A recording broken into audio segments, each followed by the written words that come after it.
Hello friends, welcome to the my YouTube channel. आज मैं आपको साइंस करवाने जा रही हूँ जो आपके exam C TET, U TET, UP TET के लिए इम्पोर्टेंट रहने वाला है। आज का जो मैंने टॉपिक लिया है, पोषण लिया है, यानी कि न्यूट्रिशन लिया है। ये जो मैंने क्वेश्चन लिए हैं ये वन लाइनर फॉर्म में लिए हैं और क्वेश्चन के फॉर्म में ले रखे हैं। ये जितने भी मैंने क्वेश्चन ले रखे हैं ये एनसीईआरटी से ले रखे हैं। ये जो क्वेश्चन होंगे आपके एग्ज़ाम के लिए इम्पोर्टेंट रहेंगे। ठीक, तो शुरू करते हैं। तो पहला क्वेश्चन है, भोजन के साथ पहुंचने वाले जीवाणुओं को कौन सा अम्ल नष्ट करता है? तो जो भोजन के साथ जो हमारे हानिकारक जीवाणु पहुंचते हैं हमारे पेट में, तो उसको जो नष्ट करता है वो करता है हाइड्रोक्लोरिक अम्ल। ठीक। सेकंड क्वेश्चन है, आमाशय का आंतरिक स्तर किस रस को स्रावित करता है? तो आमाशय का जो आंतरिक स्तर है वो पाचक रस को स्रावित करता है। ठीक। आमाशय का आंतरिक स्तर कैसा होता है? श्लेष्मल होता है। और हाइड्रोक्लोरिक अम्ल और पाचक रस क्या करता है? स्रावित करता है। पूछा जा सकता है कि हाइड्रोक्लोरिक अम्ल किसके द्वारा स्रावित होता है? तो आमाशय के द्वारा स्रावित किया जाता है। ठीक। थर्ड क्वेश्चन है, प्रोटीन को सरल पदार्थों में कौन सा रस द्वारा विघटित किया जाता है? तो जो प्रोटीन को सरल पदार्थों में विघटन का जो कार्य करता है वो कौन करता है? पाचक रस, या इसे ही क्या कहते हैं? जठर रस कहते हैं। और जैसे मैंने आपको पहले भी बताया, जो पाचक रस यानी कि जो जठर रस है उस कहाँ से स्रावित होता है? आमाशय से स्रावित होता है। फोर्थ क्वेश्चन है, आमाशय का आकार कैसा होता है? तो आमाशय का आकार होता है यू आकार का आमाशय का आकार होता है। फिफ्थ क्वेश्चन है, आहार नाल में सबसे चौड़ा भाग किसका होता है? तो आहार नाल में सबसे चौड़ा भाग आमाशय का होता है। अगर हम पूरे आहार नाल की बात करें तो उसमें सबसे चौड़ा भाग आमाशय का होता है। अगला क्वेश्चन है, आमाशय किनके बीच में स्थित रहता है? तो आमाशय जो होता है ग्रेसिका और छोटी आंत के बीच में होता है। यानी कि आमाशय ऊपर से ग्रेसिका से जुड़ा रहता है और ये कहाँ जो आमाशय है छोटी आंत से नीचे से जुड़ा रहता है। ठीक। अगला क्वेश्चन है, आमाशय की भित्ति कैसी होती है? तो आमाशय की जो भित्ति होती है वो मोटी भी होती है और एक थैलीनुमा संरचना आमाशय की होती है। अगला क्वेश्चन है, मानव में भोजन के पाचन का क्रम बताइए। तो मानव में जो भोजन का पाचन होता है इसका क्रम जो है लगाने को आता है। तो मानव में जो भोजन का क्रम है वो क्या होता है? सबसे पहले भोजन का क्या करता है? अंतग्रहण करता है। फिर उसके बाद क्या होता है? भोजन का पाचन होता है। फिर उसके बाद भोजन का अवशोषण होता है। फिर उसके बाद स्वांगीकरण होता है। उसके बाद क्या होता है? भोजन का निष्कासन होता है। यही क्या है? भोजन के पाचन का क्रम है। पहले क्या होगा? अंतःग्रहण होगा, फिर क्या होगा? पाचन होगा, फिर जाके क्या होगा? अवशोषण होगा, फिर होगा स्वांगीकरण, फिर होगा निष्कासन। ठीक। आगे क्वेश्चन है, पाचन तंत्र का निर्माण किन से होता है? तो जो पाचन तंत्र का निर्माण होता है वो होता है मुंह गुहिका। उसके बाद होती है ग्रेसिका, जुड़ी रहती है मुंह गुहिका से। फिर ग्रेसिका से आमाशय जुड़ा रहता है। आमाशय से फिर क्षुद्रांत जुड़ा रहता है। और क्षुद्रांत से कौन जुड़ा रहता है? वृद्धांत जुड़ा रहता है। और वृद्धांत से गुदा क्या होता है? जुड़ा रहता है। इम्पोर्टेंट रहेगा, ये क्रम है और क्रम भी जो पाचन तंत्र का है वो यही है। अगर आपसे क्षुद्रांत की जगह छोटी आंत लिखा जाए तो आप घबराइएगा नहीं। जो क्षुद्रांत होता है वो छोटी आंत को कहा जाता है और वृद्धांत जो कहा जाता है वो बड़ी आंत को कहा जाता है। ठीक। पहले क्या होगा? मुंह गुहिका होती है, उससे कौन जुड़ी रहती है? ग्रेसिका। फिर ग्रेसिका जो जुड़ा रहेगा आमाशय, फिर आमाशय जो जुड़ता है छोटी आंत, फिर छोटी आंत से जुड़ा रहता है वृद्धांत, फिर वृद्धांत से कौन जुड़ा रहता है? गुदा जुड़ा रहता है। अगला क्वेश्चन है, छोटी आंत कितने मीटर लंबी होती है? तो जो छोटी आंत होती है उसकी लंबाई होती है 7.5 मीटर। अगला क्वेश्चन है, बड़ी आंत कितने मीटर लंबी होती है? तो बड़ी आंत की जो लंबाई होती है वो 1.5 मीटर होती है। ठीक। अगर आपको छोटी आंत दिया जाएगा तो आप ये ना समझे कि उसकी लंबाई जो है बड़ी आंत से छोटी होगी। ऐसा नहीं है। छोटी आंत की लंबाई जो है बड़ी आंत से क्या होती है, अधिक होती है। तो छोटी आंत की लंबाई होती है 7.5 मीटर और बड़ी आंत की होती है 1.5 मीटर। अगला क्वेश्चन है, पीत रस का स्राव कौन करता है? तो पीत रस का स्राव करता है यकृत द्वारा किया जाता है। 13वां क्वेश्चन है, पीत रस किसके पाचन में सहायक होता है? तो पीत रस जो होता है ये वसा के पाचन में सहायक होता है। इम्पोर्टेंट रहेगा ये। तो पीत रस किसके पाचन में सहायक होता है? तो वसा के पाचन में सहायक होता है। ये ऐसा भी क्वेश्चन बन सकता है, जो पीत रस का जो वसा का जो पाचन करता है वो किसके द्वारा किया जाता है? तो पीत रस के द्वारा किया जाता है। या क्वेश्चन ऐसे भी किया जा सकता है कि वसा का पाचन कहाँ होता है? तो यकृत में क्या होता है? वसा का पाचन होता है। ठीक। अगला क्वेश्चन है, कार्बोहाइड्रेट एवं प्रोटीन को किस रस द्वारा सरल पदार्थों में परिवर्तित किया जाता है? तो कार्बोहाइड्रेट और जो प्रोटीन है उसको सरल पदार्थों में अग्नाशयिक रस के द्वारा सरल पदार्थों में परिवर्तित किया जाता है। ठीक। अगला क्वेश्चन है, कार्बोहाइड्रेट पाचन में किस में परिवर्तित हो जाता है? यानी कि जब कार्बोहाइड्रेट का जो पाचन होता है उसके बाद वो ग्लूकोज में क्या हो जाता है? परिवर्तित हो जाता है। ठीक। और वसा, अगर कार्बोहाइड्रेट की बात करेंगे वो ग्लूकोज में परिवर्तित हो जाएगा।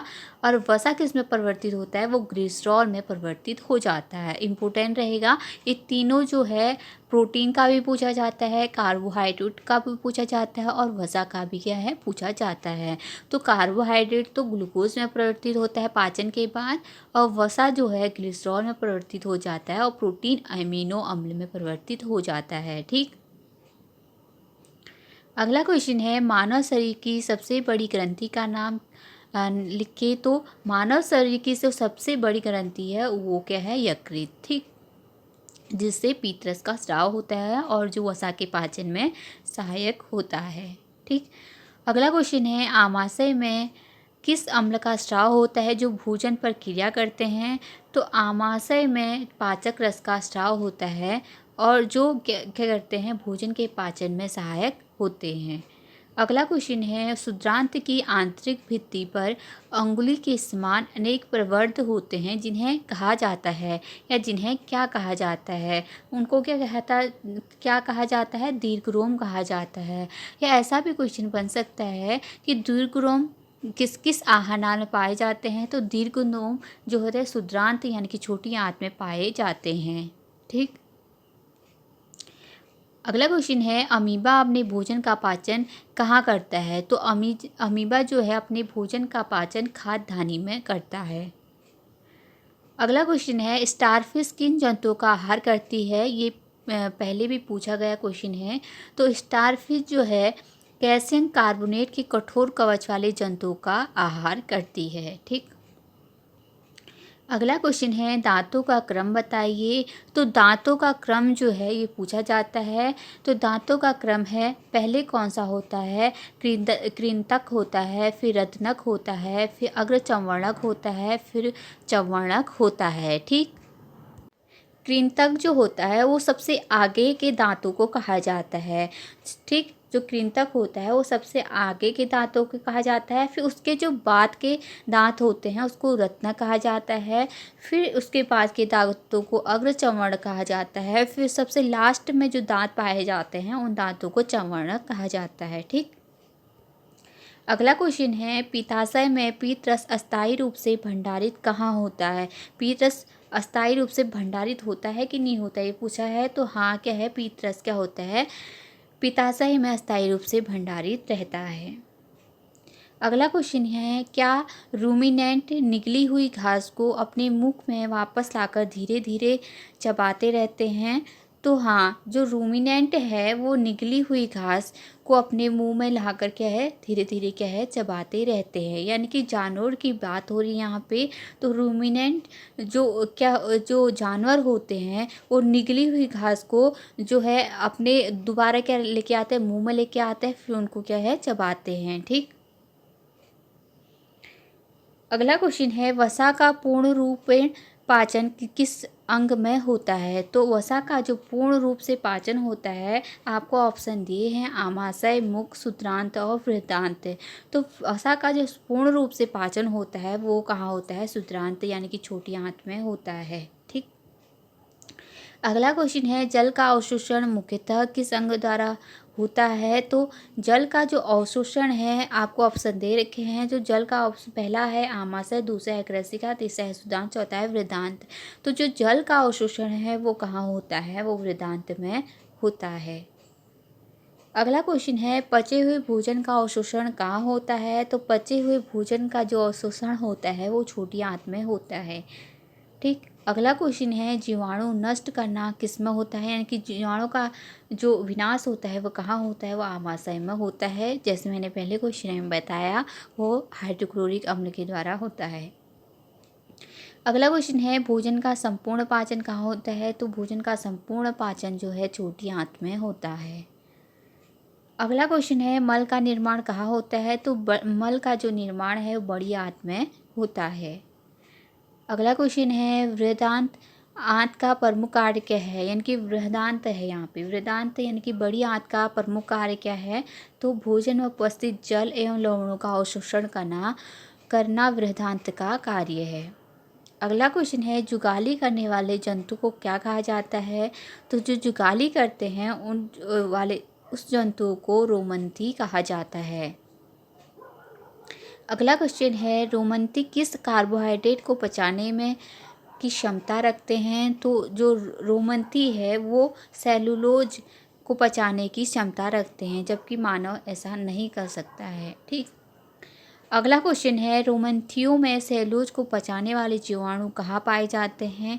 तो जो छोटी आंत और बड़ी आंत के बीच में एक थैलीनुमा संरचना होती है, उनमें जो है ऐसे जीवाणु पाए जाते हैं जो सेलुलोज का पाचन करते हैं।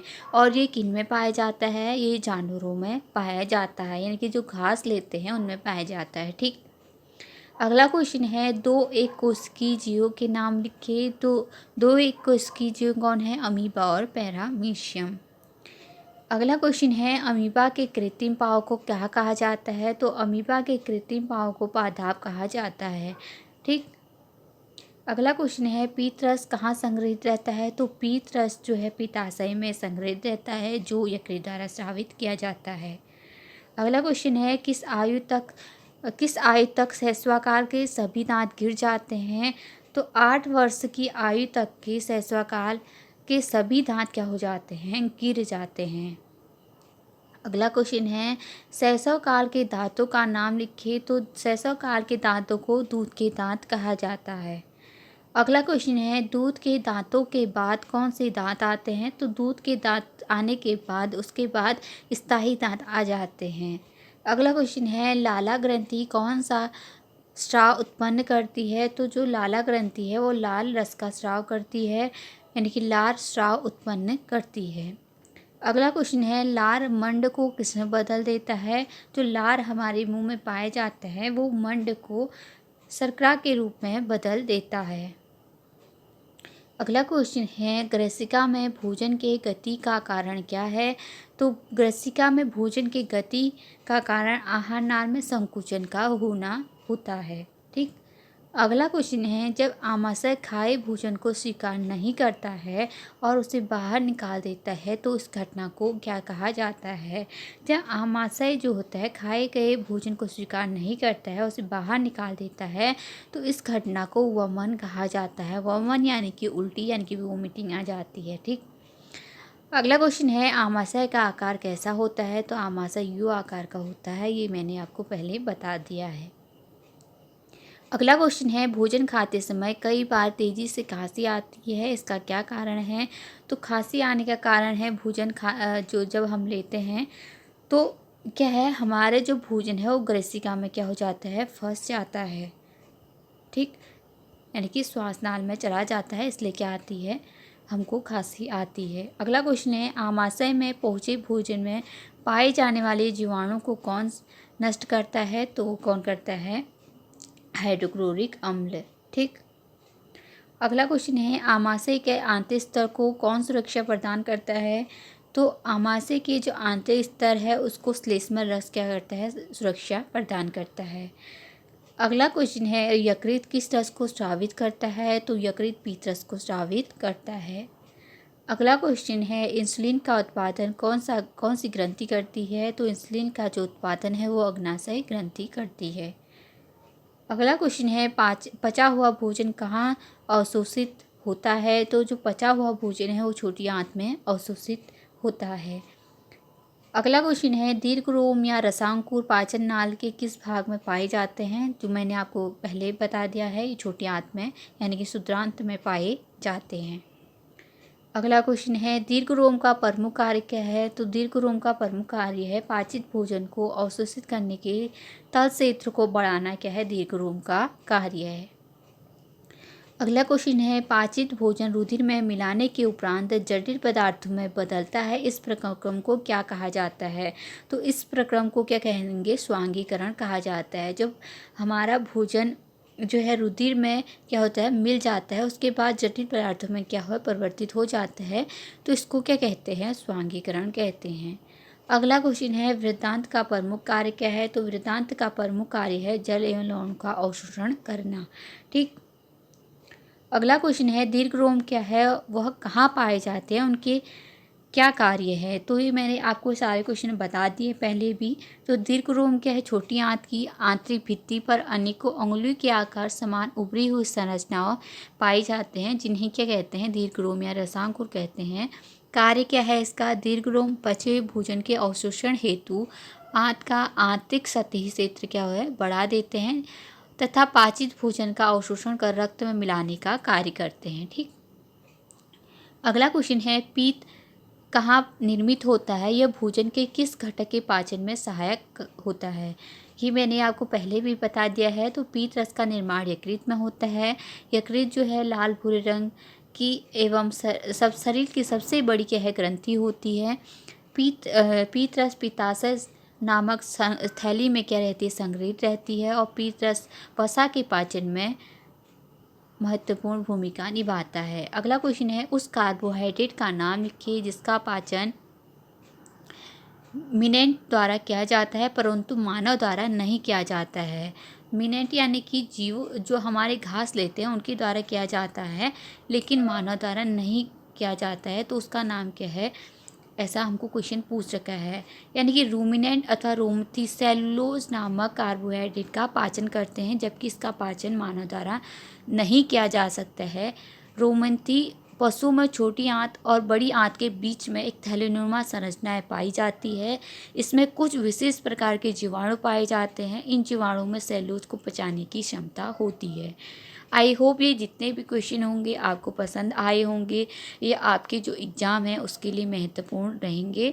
अगर आपको ये वीडियो अच्छी लगती है तो प्लीज़ लाइक करें, शेयर करें और सब्सक्राइब करें मेरी चैनल को। Thank you so much.